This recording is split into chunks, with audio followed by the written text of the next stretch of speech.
بسم اللہ الرحمن الرحیم۔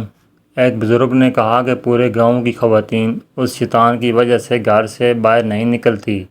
دوسرے بزرگ نے کہا کہ جب اس لوہار کی اپنی بیٹی پیدا ہوگی اور کوئی اس کی بیٹی کو بری نظر سے دیکھے گا تب اس کو احساس ہوگا کہ عورت کی عزت کیا ہوتی ہے۔ دونوں بزرگوں کو پتہ نہیں تھا کہ لوہار یہ سب باتیں سن رہا تھا۔ جب لوہار نے بزرگ کی باتیں سنی تو اس کے دل پر گہرا اثر کر گئی۔ اس وقت اسے احساس ہوا کہ میں یہ کس کام میں پڑ گیا تھا۔ اس نے اسی وقت اپنی دکان بند کی اور ندامت کے آنسو بہاتے ہوئے مسجد کی طرف دوڑا، اللہ سے اپنی غلطیوں کی معافی مانگی اور سچے دل سے توبہ کی۔ اب لوہار نے مسجد میں باقاعدہ نماز پڑھنا شروع کر دی۔ مسجد میں موجود نمازی اس کو غور سے دیکھتے اور مسجد کا امام بھی لوہار کو عجیب نظروں سے دیکھتا تھا۔ وہ جانتا تھا کہ لوہار کی حرکتیں کیسی تھیں۔ سب کو اس بات کی حیرانگی تھی کہ لوہار ایک وقت میں شیطان تھا، جس کے ڈر سے محلے کی عورتیں اپنے گھر سے باہر ہی نہیں نکلتی تھیں۔ وہ لوہار اتنا نیک کیسے بن گیا اور کوئی بھی نماز نہیں چھوڑتا؟ کچھ تو ہوا ہے جس کی وجہ سے تبدیلی آئی ہے۔ انہیں شک ہونے لگا دال میں کچھ کالا ہے۔ اس کا اچانک نمازی اور پرہیزگار بننے میں ضرور کوئی نہ کوئی چال ہے، یا پھر اس کا کوئی مقصد چھپا ہوا ہے۔ جب سے لوہار نے سچے دل سے توبہ کی تو اس کا کاروبار کم ہونے لگا، لیکن اس نے ہمت نہیں ہاری۔ اس نے مزید محنت کرنا شروع کر دیا۔ گاؤں کی عورتیں جب اپنے گھروں سے باہر نکلتی تھیں تو عورتیں بھی دیکھ کر حیران ہوتی تھیں کہ لوہار اب پہلے جیسا نہیں رہا۔ اس کو تو اب کام سے فرصت بھی نہیں، وہ اب کسی کو بھی نظر اٹھا کر نہیں دیکھتا تھا۔ لوہار کے گاہک آنا بند ہو گئے۔ اس نے اپنی دکان بند کر دی اور مزدوری کرنے لگا۔ دن بھر کی مزدوری کے بعد اسے بہت تھوڑا معاوضہ ملتا، لیکن اسے کم معاوضہ ملنے کے باوجود وہ اللہ کا شکر ادا کرتا تھا اور گھر چلا جاتا۔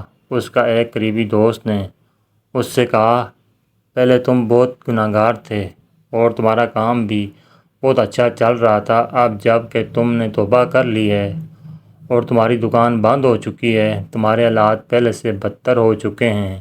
کیا تمہیں اس بات کا یقین ہے کہ تمہاری توبہ قبول ہوئی ہے یا نہیں؟ لوہار نے کہا کہ جب اپنے دوست کی بات سنی تو وہ خاموش رہا اور کچھ بھی نہیں بولا۔ اگلے دن لوہار صبح کی نماز ادا کر کے مزدوری کی تلاش میں نکلا، مگر اسے کہیں بھی مزدوری نہیں ملی۔ دوسرے دن پھر تلاش میں نکلا تو دوسرے دن بھی یہی حال رہا۔ کئی دن گزر گئے اور اسے کہیں مزدوری نہیں ملی۔ نوبت یہاں تک پہنچ گئی کہ فاقے کرنے پڑ گئے۔ کئی دنوں تک ایسا ہوتا کہ لوہار پورے دن میں صرف ایک وقت کا کھانا کھاتا اور رات بغیر کھانے سو جاتا۔ ایک دن لوہار پریشانی کی حالت میں زمین پر بیٹھا تھا کہ مسجد کا امام لوہار کے سامنے سے گزرا۔ مولوی نے لوہار کو غور سے دیکھا۔ مولوی کو معلوم ہو چکا تھا کہ لوہار فاقوں میں ہے۔ مولوی نے کہا، اللہ نے تمہاری توبہ قبول ہی نہیں کی، ورنہ تم یوں ذلیل و خوار نہ ہو رہے ہوتے۔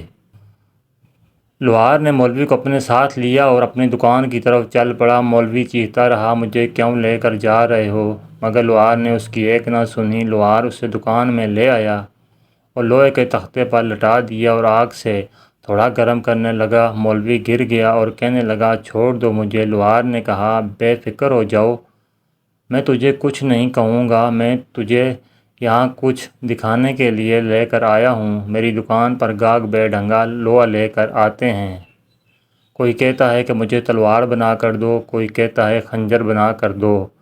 میں لوہا گرم کرتا ہوں، اپنا تھوڑا بھی آگ پر گرم کرتا ہوں۔ میں بے ڈھنگے لوہے کو اس کی مطلوبہ شکل میں لانے کے لیے تھوڑے پر ضربیں لگاتا ہوں۔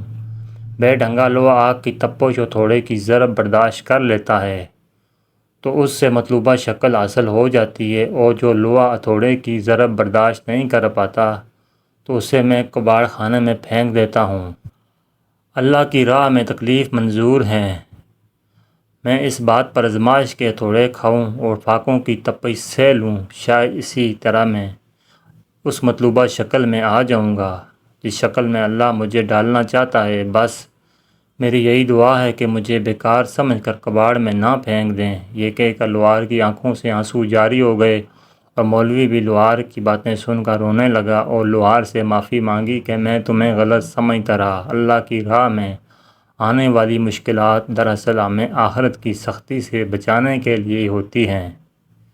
یہ تو اللہ تعالیٰ کی آزمائش ہوتی ہیں جس سے گزر کر انسان اس شکل میں آ جاتا ہے جس شکل میں اللہ ان کو دیکھنا چاہتا ہے۔ بس دعا یہ کرنی چاہیے کہ اللہ اس آزمائش میں نہ ڈالے جس میں پورا اترنے کی طاقت نہیں۔ اللہ تعالیٰ سے دعا ہے کہ وہ ہم پر نرمی اور رحم فرمائے، آمین۔ ناظرین کرام، ویڈیو اچھے لگے تو لائک کیجیے اور اچھی ویڈیوز کے لیے ہمارے چینل کو سبسکرائب کیجیے۔ ویڈیو دیکھنے کا شکریہ، جزاکم اللہ خیر۔